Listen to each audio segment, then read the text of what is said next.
Bhavish, we'll start with your origin story, which I don't know if too many people in the audience know. So Bhavish started a company called Ola Trip, where he was selling rides at the Commonwealth Games in Delhi, which then morphed into a full-fledged ride-hailing business, which, by the way, also included taking Raj's car, and where he was the driver, actually ferrying passengers across the city. So talk to us a little bit about the starting journey and any reflections from that time. I didn't know we were going that back, Tarun. But no, firstly, it's wonderful to be here and wonderful to see all of you, interact with all of you. And before I start my story, I actually want to just welcome you all to India. I'm sure many of you have been here before, and I almost feel like a part of the Z47 team. Avnish gave a too good an introduction, but I've known these people for what, 14 years, 13 years? Right, and I can say they are some of my best friends. Whenever there is some thought on my mind, I call one of these 4-5 people. So they are the go-to people for me as an entrepreneur. And as an entrepreneur, I can truly say there is no better partner in India who understands India and who understands, obviously, investing better than Z47. So you guys are at the right place and obviously at the right time, because this is the time to be in India. Right? I'm sure you guys see all the headlines and all of that, but as a practitioner in India, I can just tell you things that numbers cannot, and hopefully in our conversation, some of those themes will come out. But at a headline level, India is changing, India is inflecting, not just about coming on time, much more than that. So this is, I feel lucky as a young entrepreneur that I am in India building at this time. And there are many macro themes emerging as tailwinds for India. Obviously, the large domestic market is coming into its own with the rising GDP per capita. But also in terms of political stability, in terms of capital access, both private markets as well as public markets, India is probably second to none in terms of growth opportunity. So really happy that you have an interest in India, and right time, right place. So wonderful to interact with you all. Going back to my story, Tarun, my wife here, we've been married for 11 years, but we dated for 10 years before that. So Ola began when we were dating, and my own background is I'm an engineer from one of the top engineering colleges in India, IIT Bombay. I finished that, worked for 2 years in Microsoft Research in the research part. So I used to publish and do future-looking research for a living. That actually built a lot of appreciation for technology. And then 2 years in 2010, I left my job to set up Ola. And the beginnings were as humble as you can expect 15 years ago in India, when startup India was not a thing. Starting up in India back then was considered a fool's errand. I guess. My parents, who are not in the world of business at all, they actually thought I've set up a travel agency. But that's how it began. And luckily for me, the India story kind of kept growing, and we at Ola and now the Ola Group were able to just leverage that story as we went along. So it started off by the ride-hailing business, and with one car, which was my then girlfriend, now wife's car. I used to run around in that as a driver, pick up customers in Mumbai. But then the ride-hailing business grew very well. And somewhere along the line in 2019 or 2020, we realized that while ride-hailing has grown well and it has grown profitable and stabilized, there are actually many opportunities in India. And that's when we decided to go from a single company to a group of companies, all focused on, at the core of it, two things. Firstly, a belief in the future of India. So in a way, we've hitched our bandwagon to the future of India. So believe that as the world's largest country, largest population, as well as a very proud civilization. And that makes a big difference in the future, that India has a very strong civilizational memory of itself being a very progressive country economically and culturally. And that is where India is headed again. India, as you know, it's like the Indian dream of our generation is to take India back to the status of being a world leader. And that's what our Prime Minister talks about, and that's what business people like me also are building towards. So that's a common theme across all Ola Group companies, that we are building for the future of India. And the second point is we are building on a foundation of technology. My DNA is a technologist. I understand the world of entrepreneurship and technology and the intersection of that. We believe that's our unique DNA. Most people in India limit the definition of technology to consumer tech. That's a domain in India which has grown well. But as Ola Group, we actually operate across multiple technology paradigms which are relevant for the future. And the way we see technology is that as India progresses till 2047, which is, by the way, Z47, I'm sure Avi or others told you the meaning behind the 47. It's actually, for me, my retirement plan is I will retire in 2047, okay, when India is 100 years old. So as India charts this next 25 years of its independent journey, technology is going to make the difference between a good economy or a good outcome and a great outcome. And I'll give you some numbers to prove it. If India's GDP grows at 8% a year compounded, we get from a $4 trillion economy to a $20 trillion economy in 2047. If India's GDP grows at 10% compounded, it becomes a $30 trillion outcome. If India's economy grows at 12% compounded, it becomes a $50 trillion outcome. Now, what is the difference between 8, 10, and 12? The difference is technology. If India can really adopt technology faster and increase productivity of capital and human and manpower, India will have a much more accelerated rate of growth. So that's the principle with which we have built the Ola Group, all the three companies. Company one, Ola Consumer, is in the business of consumer tech and the future of consumer tech. We can talk more about it, but fundamentally, as India is getting wealthier and per capita GDP is rising, consumption is going to increase in India, as well as consumption is going to become much more broad-based also. So more accessible consumption and much more deeper consumption. So that's the play in which Ola Consumer plays. Ola Electric is a very ambitious effort at really making India the global hub for sustainable energy. And one of our, and many of you have climate as an investing theme for decades, I guess. Our generation's biggest challenge is climate change. And climate change is not going to be solved only by Western paradigms. Majority of the world lives in the global south. And India is a great microcosm of the global south. And now India is the world's largest country by people also. And we are not stopping that anytime soon. So the paradigm of climate, of sustainable living in the West is not relevant for India. A Tesla Model 3 also is a very costly car in India. So the paradigm for a sustainable living for India is two-wheelers, three-wheelers, small cars, as well as the core technologies on lithium that will enable the cost structures at which India can adopt sustainable technologies.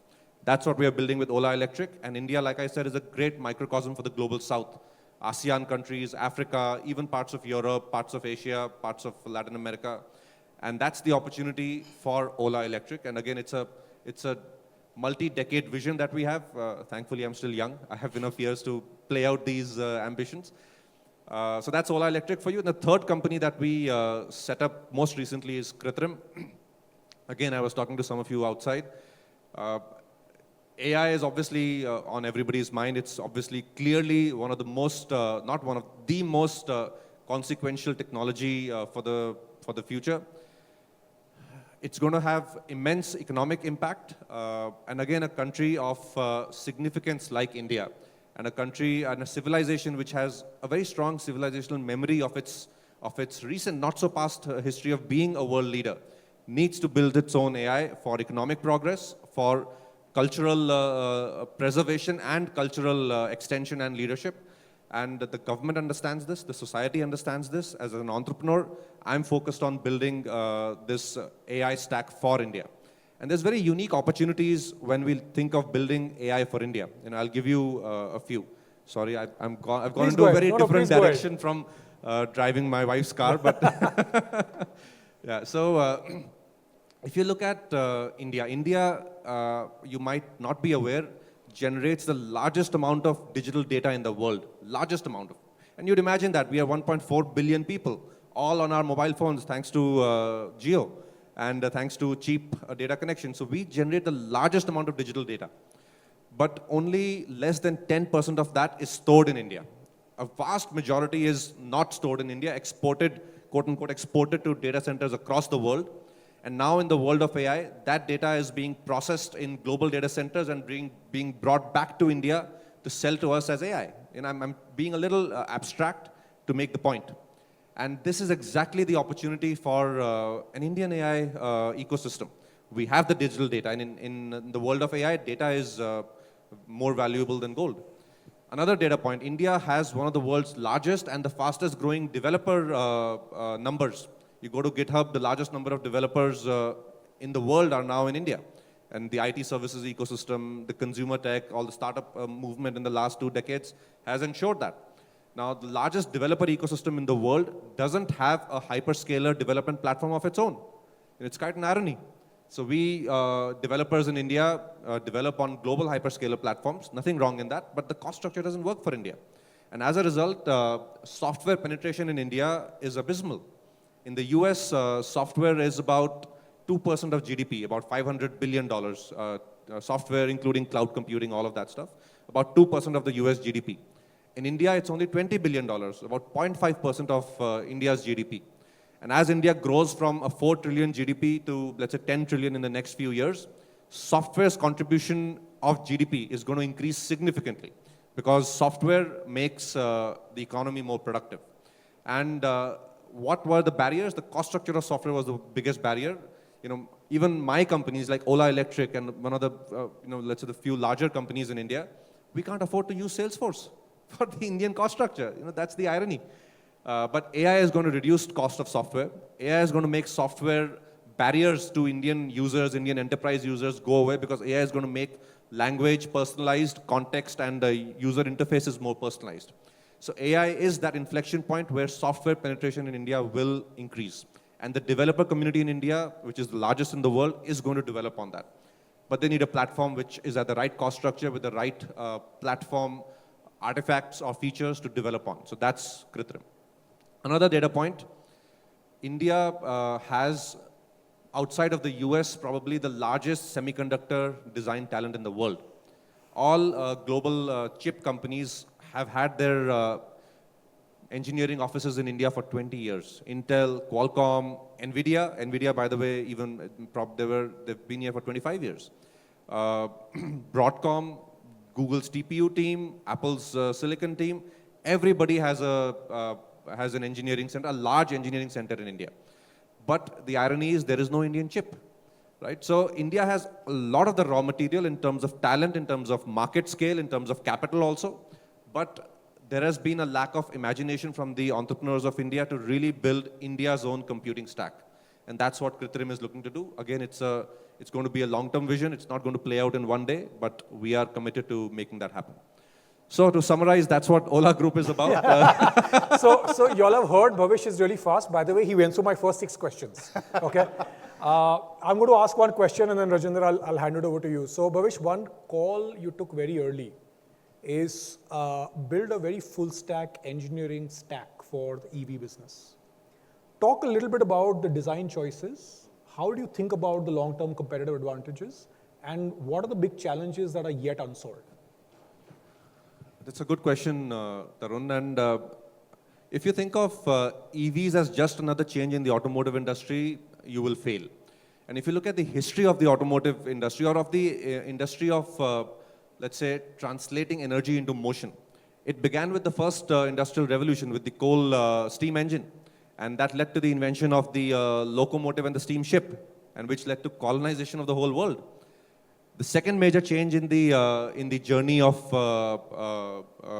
energy was the invention of the ICE engine, or the equivalent jet engine in the planes, etc. ICE is the internal combustion, the petrol diesel engine. And that led to the invention of the car, because now energy was able to be harnessed in a more miniaturized vehicle called the car.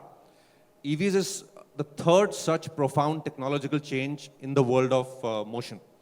And as a result, it is not just about building a vehicle, replacing the engine with a motor and replacing the gas tank with a battery. It's about rethinking from first principles, what kind of vehicles will there be? What kind of cost structures will these vehicles operate at? And what kind of technologies and supply chains will enable all of that to happen? So with that thought process, when you approach a business like Ola Electric, you have to build the core technologies in-house, because that is the only way you will build long-term competitive advantage, especially with global leaders like Tesla or BYD in China. And that's what we've done at Ola Electric. We've focused a lot on vertical integration, both in manufacturing as well as technology. We make our own, obviously our own software. We make our own powertrains. We make our own lithium cells now. And I think I have a lithium cell here. Yes, Garima? it's outside. Yeah, It's just outside, can yeah. you bring it? Thank you. Thank you. So tomorrow, I hope some of you are going to our factory, so you'll see this cell being made there.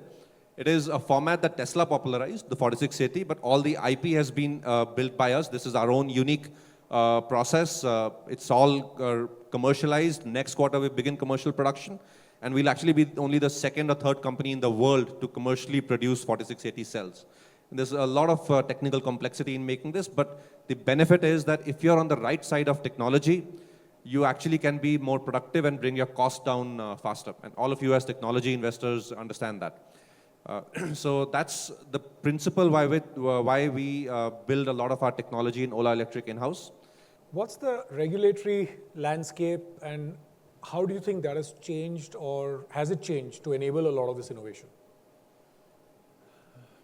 You know, there is a very strong appreciation in all, let's call it the strategic community of India, which includes the government, both the politicians and the bureaucrats, the media, the think tanks, etc., that India needs to really be on the right side of technology change. And that does translate very nicely into regulatory tailwinds. Now, in the EV sector, how that has helped is India actually has one of the best EV incentive landscapes in the world from a government perspective.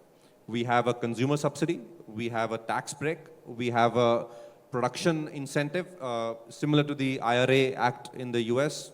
It's a little out of favor these days in the US, but in India, the government has very strongly backed what they call the PLI, production-linked incentives, and Ola Electric is one of the biggest beneficiaries of that. And in addition to some of these financial policies, the government is also, the government does many different encouragement methods beyond money also, like prioritizing EVs in the government procurement itself, both at the central and the state level. Another important point beyond regulation in India is that the consumer of India is very young. There's a benefit of being the world's youngest large country. Indian consumers are not saddled by a baggage of habit. Right? Indian consumers are very ready to adopt cutting-edge technologies, and we've seen that in EVs. You know, in 3 years, EV penetration in India in the two-wheelers has gone up to 20% in just 3 years. 3 years ago, it was 0. And this is without the kind of stimulation that China had to do to really make its EVs grow faster. Bhavish, I'm going to sneak in 2 questions. One, you know, you're one of the most ambitious people I've known and amongst the founder community, but talk a little bit about risk, because I remember 2019, 2020, COVID had just struck, and you said, I'm going all in on EV. World of AI had started to evolve, you said, I'm going all in on AI. So how do you think about managing risk and balancing that versus your existing businesses? And then linked to that, maybe talk a little bit about your own vision for India's AI. I know you spoke about the mission, but where do you see India's AI kind of relevance as an AI leader globally? Boy, risk. I think my life in the public markets has just started, so I'm now realizing there are 2 hats to risk. One is what we tell private investors like these, and one is what the street wants to hear. No, but jokes apart, the way we look at risk, see, there is, in the world of innovation, right, the biggest risk is actually the opportunity risk. If you don't take the right bet early enough, you will lose out on massive opportunities. And I'll actually explain this to you with the notion of S-curves, right? Now, because we are a technology-oriented group, we try to identify and we all know that technology penetration happens in S-curves, right? Technology maturity and linked to it penetration, cost structures, all happens in an S-curve. And then once an S-curve matures, then the next S-curve of the next generation of that technology starts. So we try to really get into a industry in India when the technology S-curve is at the first inflection point, not at the second inflection point. If we're trying to enter at the second inflection point when technologies have been commoditized, the competitive advantage will end up being balance sheet and capital. And we don't want to only, obviously we have access to capital. We have in the Indian tech ecosystem one of the largest balance sheets, but still we don't want to be focusing only on balance sheet. We want to focus on innovation and hence using our judgment, our technology ability to really identify the S-curve, the starting inflection point of the S-curve. And also think of opportunities which are large enough to make big national scale impact. And then finally, what de-risks a technology business is in the end something as mundane as the business model, right? Technology sounds nice and cool and sexy, but in the end, the business model has to make sense for India. The cost structure has to make sense for India.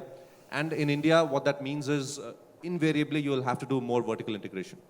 Because if you have to make a technology work at the Indian cost structure, you will actually have to build the whole stack yourself. We've done this in EVs, and I told you how our gross margins as a result are industry leading, and it'll only get better quarter on quarter as we continue to bring more of our vertical integration into play.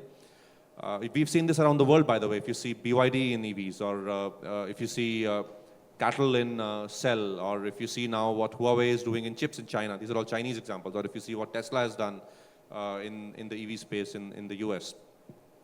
So in India, it's even more relevant that you have to innovate across the stack to bring costs down, not just by aggregating gross margins, obviously that, but also by getting convergence of different technology vectors together so you can actually play a magnified impact of multiple technologies together. For example, in our Kritrim play, we are playing across the three stacks: the AI application and foundational model layer, the cloud, as well as the silicon. We're doing all three. But these are three loosely coupled parts of our business in Kritrim. If we couple it too tightly, then it'll fall, right? Then if one thing is too dependent on the other. But over time, as the convergence of these things happens one by one and enhances the technology-linked margin expansion as well as technology-linked proposition expansion, it really leads to industry-leading outcome for the business. And this is exactly what has happened in Ola Electric. And this de-risks the business in terms of you're not saddled with a very high cost of technology, very high cost of product which the Indian consumer cannot pay.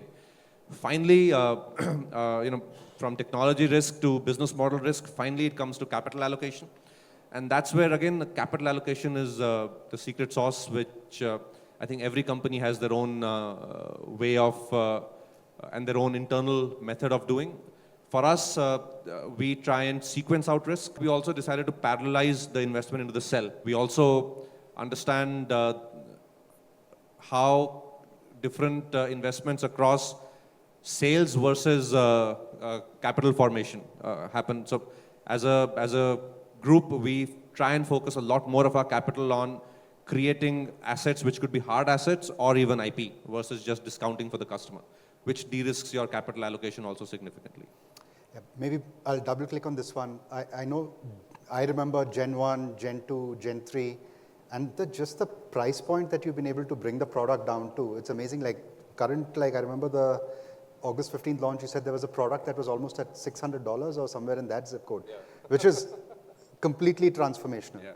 You know, when we started the Ola Electric journey, many people and many smart, well-meaning people asked us that if, Tesla is not able to make money, and this is in 2020 when Tesla was just getting out of its Model 3 ramp, if you guys remember, that they're selling cars, $30,000, $40,000, $50,000 cars. How will you make money selling a $1,000 scooter? And again, we were confident because we knew that if we build the technologies vertically integrated for India, the fundamental essence of technology is that it makes things cheaper. If you can do technology well, technology is not costlier. Actually, technology is about, the dictionary definition of technology is improving human productivity. So it actually should be making things cheaper if you know how to really leverage technology and create technology. So that's what we did. Now we actually can produce some of the highest quality, and you saw our vehicles outside. These are not the cheap scooters that come out that operate in China. China ecosystem is very different. It's high quality, world's best two-wheeler EVs, world's best two-wheeler EV technology at a very, very competitive price. $600, how did you make that happen? We're a public. I can't let out all my secrets here. Come on. I have the street to respond to now. Let's switch gears. We've spoken about electric. On Krutrim, one of the things you touched upon was really the cultural relevance of India and its data sets and why that's differentiated. What does that translate to in terms of India's impact on AI globally?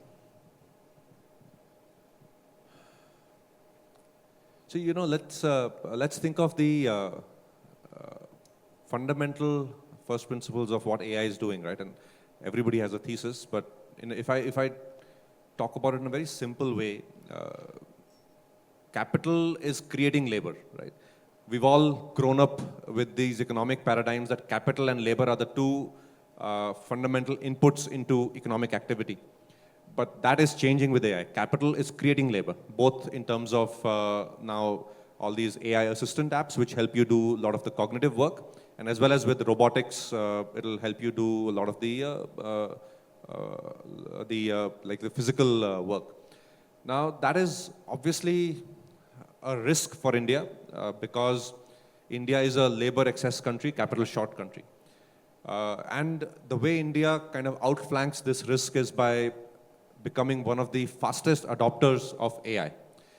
And that's the general sentiment in the strategic community of India, that we have to adopt AI the fastest. Right? In a way, how we adopt digital technologies the fastest. We had the UPI and all of that. There is enough strategic clarity that the way we de-risk ourselves in India is by adopting AI. But the next question becomes, adopt which AI, right? What AI? What is this AI that we are adopting? So that's where it's going to be an important and a very interesting journey, different from China, because China normally has the history of walling out its or guarding its core businesses from global companies. India has never done that, and India will never do that. India is hard to trade with in physical goods, but India is very easy to trade with in digital services, right? So the US has a big deficit with India on physical goods, but a big surplus with India on services trade. So India will not wall itself off to global apps like ChatGPT, etc. But the unique advantage or the unique nuance is India is not the West. India is not an English-speaking country only. You know, we speak English. A few of us speak English, but that's only a few of us. And it's not just language. It is also knowledge systems. Like the Indian knowledge systems are very deep, very profound, because India has cultural continuity, civilizational continuity for millennia. And that has its own knowledge system. So the way we think of the world is different from the way the West thinks of the world. I'm not trying to compete with the West here, but it is different. And that's the opportunity for building AI for India, where Indian AI will have much more relevance for an Indian in language, in context, in knowledge systems, in ecosystem of services, apps, more daily use cases, etc. And as we build this for India, it'll also definitely contribute back into the world's narrative on AI. How will it do that? The world inherently is multilingual. The world is not a single language. How do you run AI efficiently across multiple languages will actually be solved in India, not in the US. Right? India has hundreds of languages. How do you run AI at a cost structure which makes sense for the last human? It'll be solved in India. And also, most profoundly, I believe, the basic societal question that we're all asking is, what will happen to jobs? And I feel the answer will come from India's rich cultural history of metaphysical thought. And maybe that's not relevant for a world of investors. It's more relevant for a room of politicians.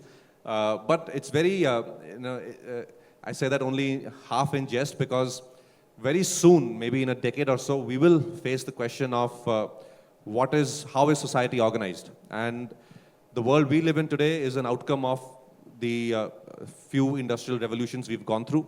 You know, industrial revolution happened first in Europe, in England, led to the rise of capitalism or the thought of capitalism, which led to the rise of socialism as a response to capitalism. And we've been on that vector since. And probably that'll peak out. We'll see the end of that story in this next decade. And the way the world was organized before the Industrial Revolution was very different. Europe was a feudal society. India was an agrarian, the whole world was agrarian. Europe was feudal, India had its own Jati Varn system. Now, most likely in our lifetimes, the world will get reorganized into something else where our purpose will not be to do a job. Our purpose will be something else. And that's where probably India can contribute the maximum. But we need to, in India, link our cultural richness and history into our future. And we can only do this contribution if we control our destiny in AI ourselves. Otherwise, because technologies are also not about just the science that goes in it. Technology is also about the value system of the society that builds it. And India does need to contribute its value system into the future of technology. It's a little bit of abstract. No. I hope it's still relevant to a room of investors.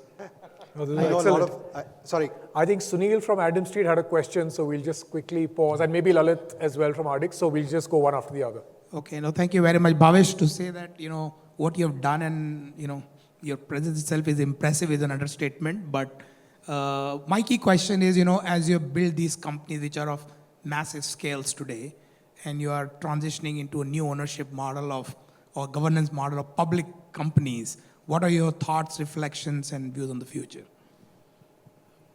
The public, my thoughts are still early. I'm just 7 months into my public journey. So with that clarification, I'll tell you my thoughts.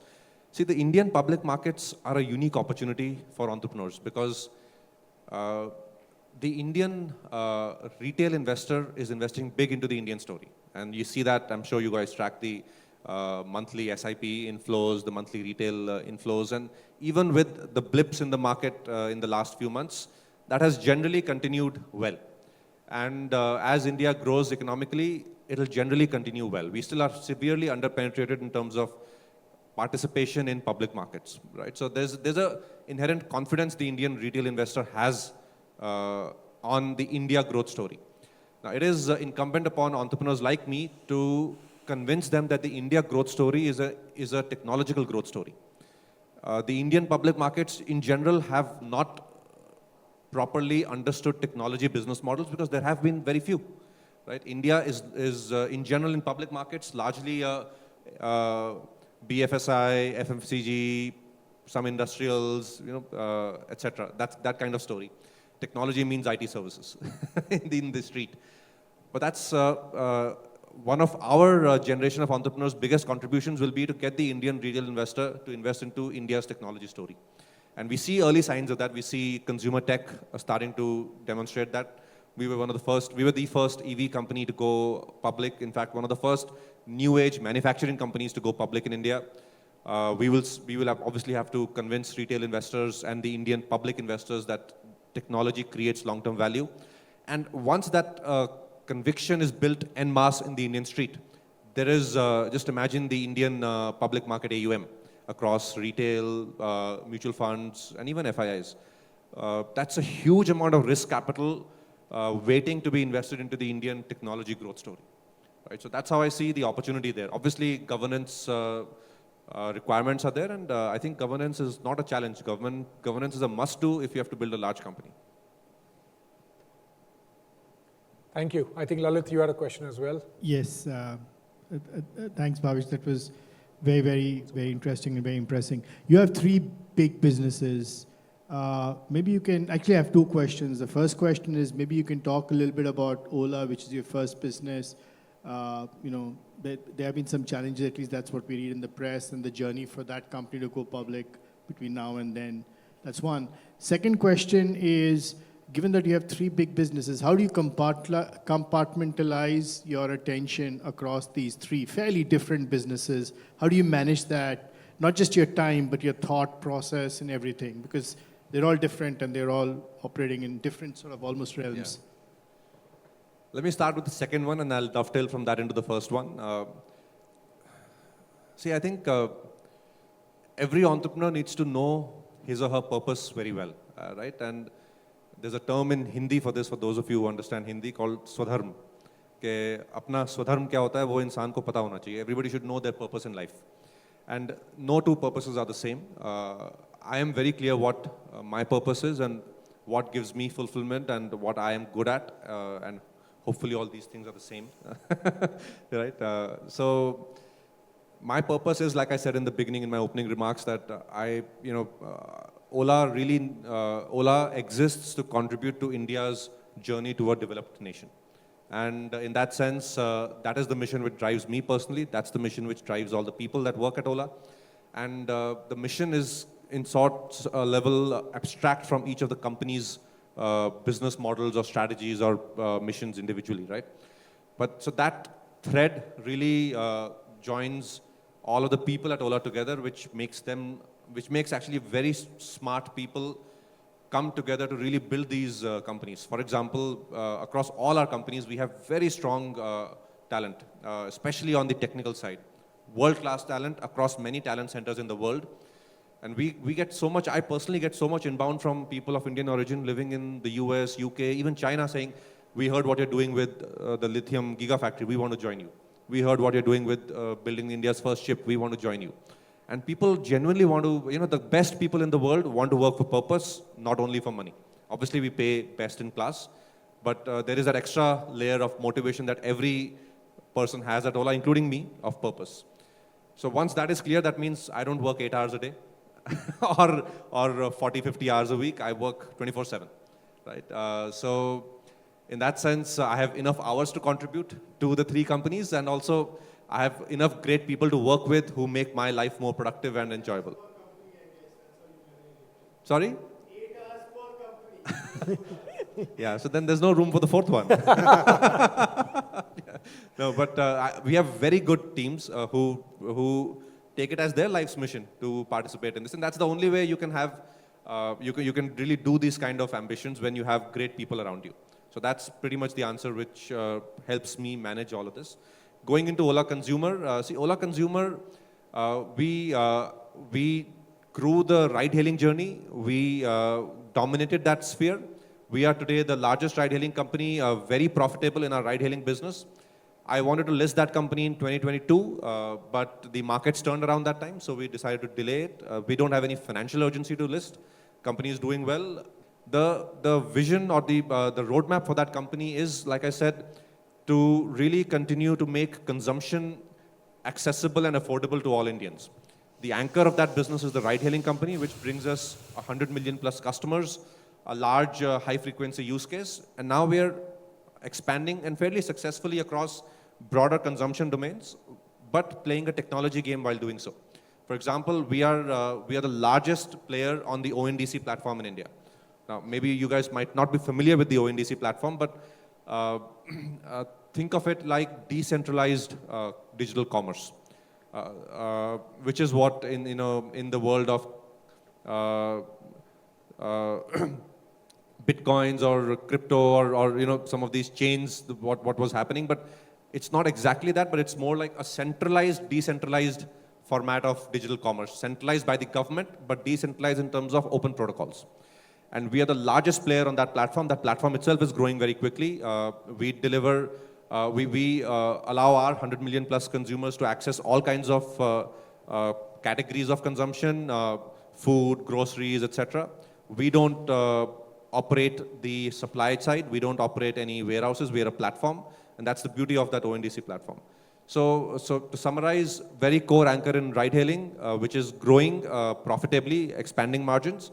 Very strong vector for future growth of digital commerce platforms by being the leader on ONDC, which is going to be, let's say, a UPI type moment for Indian e-commerce.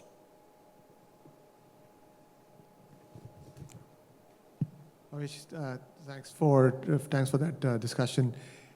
Through some of the points you made, you talked a lot about and touched upon China as some of the points.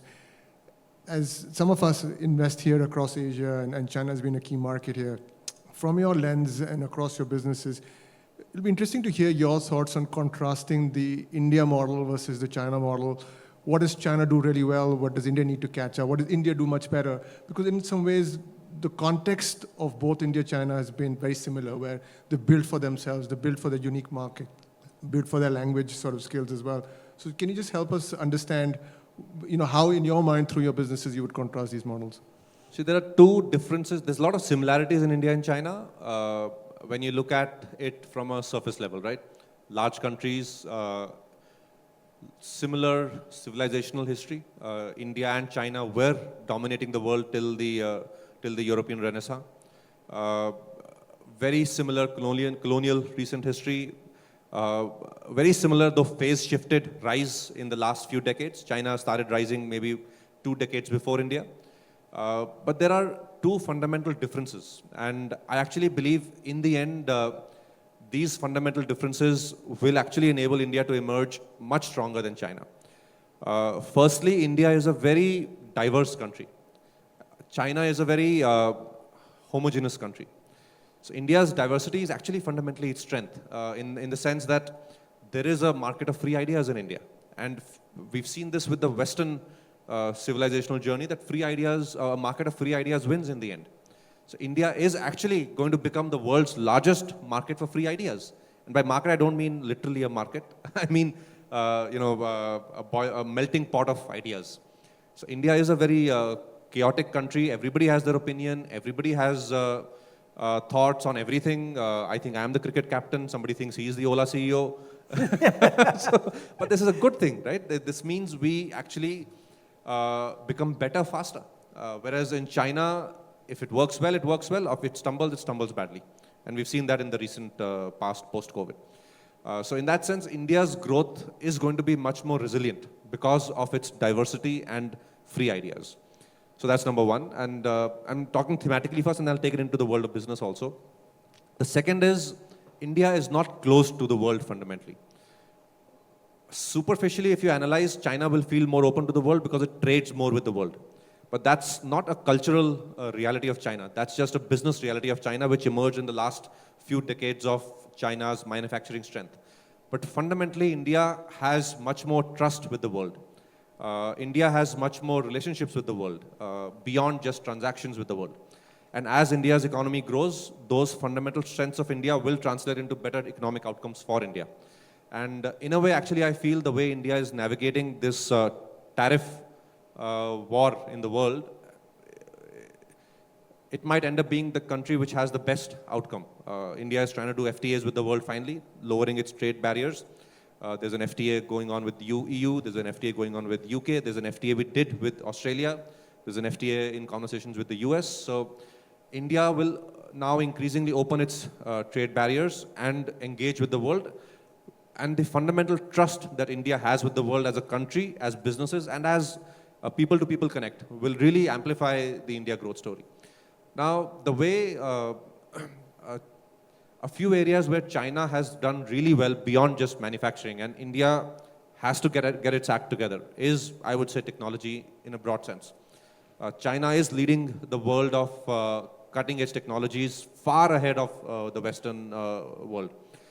The number of researchers in AI, the number of papers, high-quality papers in AI, high-quality papers in other domains like energy, biosciences, even space now, the kind of startup activity in the Chinese ecosystem.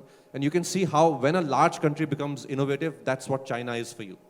Now, India is getting there. India already has a very good foundation of talent, engineering talent, science talent. India has, middle-class India, as we all know, parents want their kid to study. And that's not because we want our kids to earn well. There's a very deep, again, cultural history of Indians being very, very scientifically advanced. So we fundamentally as a country value science, value innovation, value progress. So I see this inflecting for India going forward, more technology, more IP creation, but in a way that engages with the world, not fights with the world. And this is, that's why India's story is going to be more resilient, compounding better, playing to the strengths of the world without forgetting India's essence. And this is what I believe is the next 25 years of India's journey, and I really want Ola to contribute to that. Excellent, thank you. I think Tilly from University of Cambridge had a question. Hello. Thank you so much for sharing your vision. I'd be really interested to hear how you think about the opportunity for your companies outside of India. There are many opportunities outside of India, but thematically, the way we think of it is we want to build in India first, for India, and then take those solutions outside India wherever they fit. We are not building products for non-India markets first, right? And I'm a believer in you build for the society you live in. And while we've seen some successes in Indians building for the global world, but generally, if you see, people in a certain society can build for itself better. So how that translates into our businesses is, for example, Ola Electric. As we are building these products, once our product portfolio and scale in India matures, we will take it to international markets. But I don't think our scooter has a market in the US, but our scooter has a great market in Indonesia. It has a great market in Africa. Our motorbikes will have a great market in Latin America. All right. When we think of our AI products might actually be more global from day one. We, in India, will have to compete with OpenAI, Perplexity, etc. And if we compete well in India, we might actually do well in the US also. So our global expansion will be more opportunistic, built on the core focus on India, Indian products, cost structures which enable great products for India, and then finding opportunistic fitments around the world.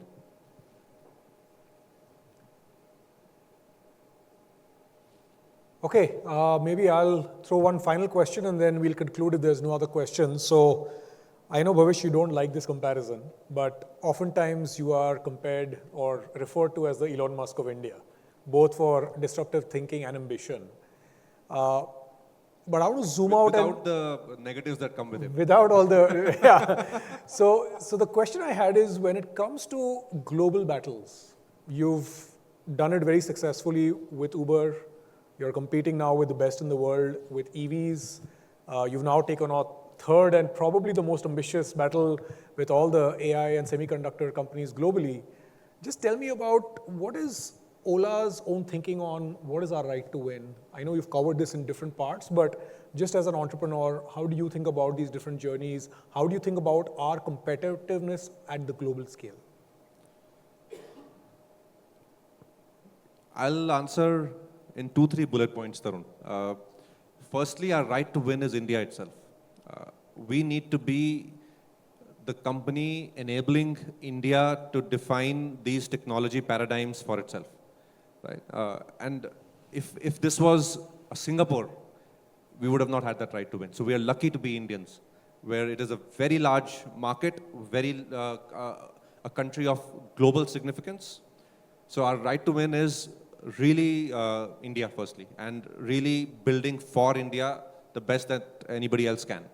That gives us a market advantage. It also gives us an advantage in terms of addressing a large global opportunity beyond India, because India is a great microcosm for a lot of value out there.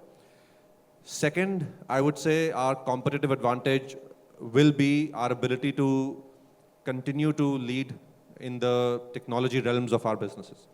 Now, that is not something that has traditionally been a success in India. And to create that success, we have to make sure we have the best engineering talent.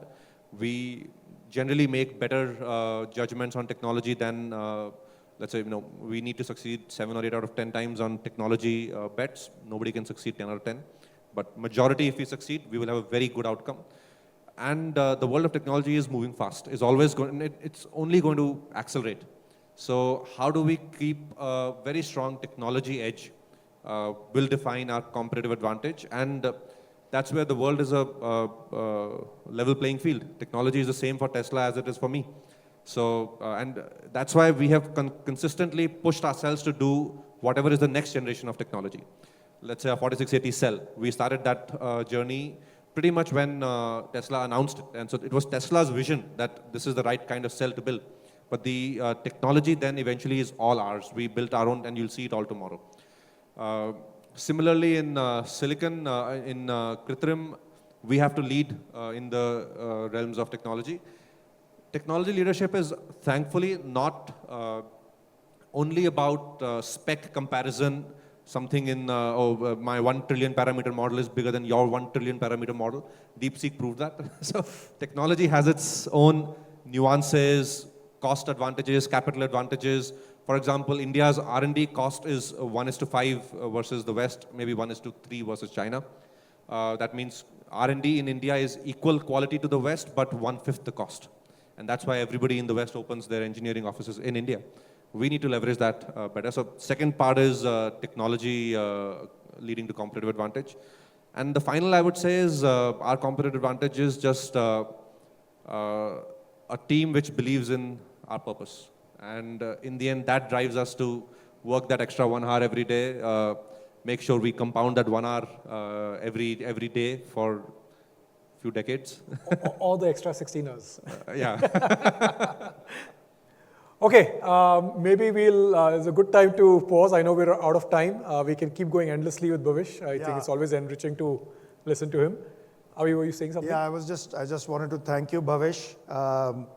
I hope you all see from the metaphysical to the macro to the micro to thinking about the world to thinking about products to thinking about technology. This is a special entrepreneur. Thank you for your time. Lalit, he works 24, let's hope he sleeps 4 hours, so 20 hours a day.